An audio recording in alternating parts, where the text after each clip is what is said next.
establishing a critical link to the Malaba-Kampala line. Along this corridor, from Mombasa to Malaba, we will establish the development of industrial parks, logistics hubs, and commercial centers. And let me speak while I am here in Vihiga, that your request that we have a modern transport station here in Vihiga, right here in Luanda, is already in the construction stage, and we have the plan for it. We are going to commit 250 million to do a modern railway station in Luanda, and we are going to add a transport logistics hub right there in Luanda.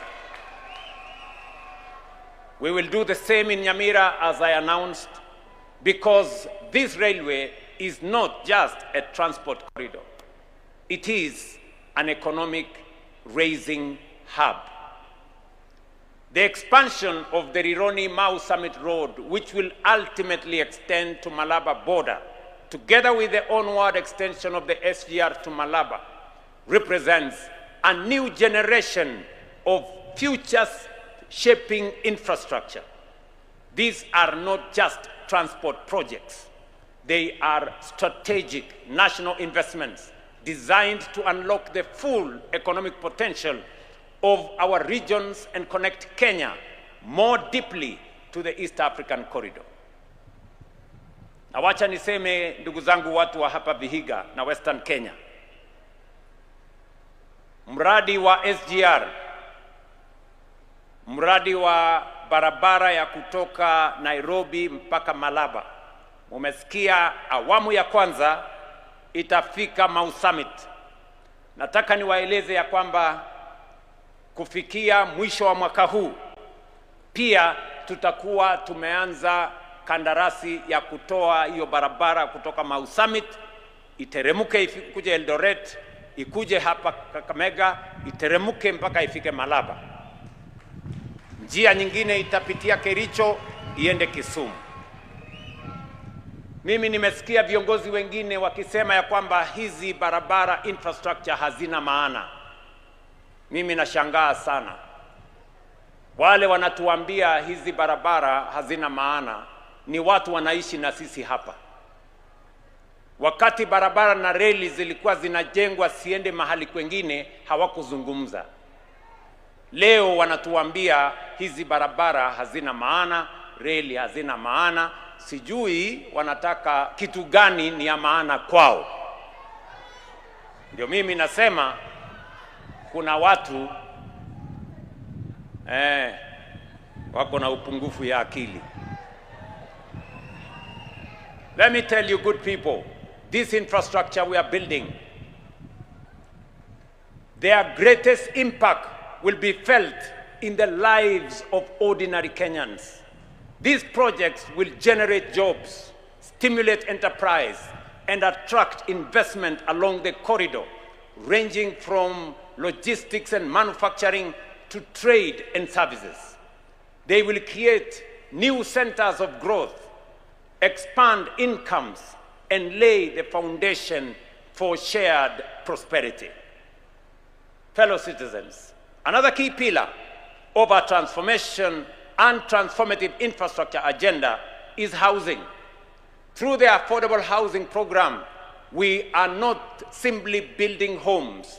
We are reshaping the face of urban development across our nation and turning the dream of home ownership into a living reality for thousands of Kenyan workers.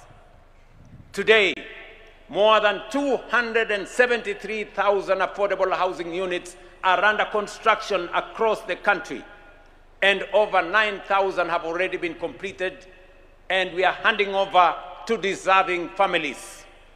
I was right here in Vihiga a month ago to hand over the first 200 units of completed housing units right here in Vihiga. Let me repeat, here in Vihiga County, for example, 6 affordable housing projects are underway, some of them being procured. We are going to deliver 3,720 housing units, an investment of 7.5 billion shillings as phase one.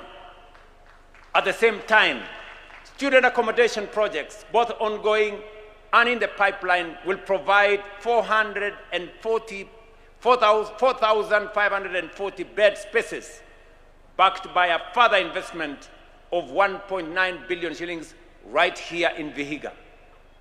Meanwhile, as was said by our good governor, 10 markets are under construction. With another 6 more markets, Governor, we have another 6 more markets that we are procuring so that we will end up with 16 markets right here in Vihiga County. This will deliver 3,470 market stalls currently under construction, an additional 600 in the pipeline, supported by an investment of 1.5 billion for ongoing works and 475 million shillings for planned and procured works. Taken together, the government's cumulative investment in Vihiga in housing and market infrastructure alone now exceeds 15 billion Kenya shillings. This scale of investment and opportunity is unfolding in each of our 47 counties.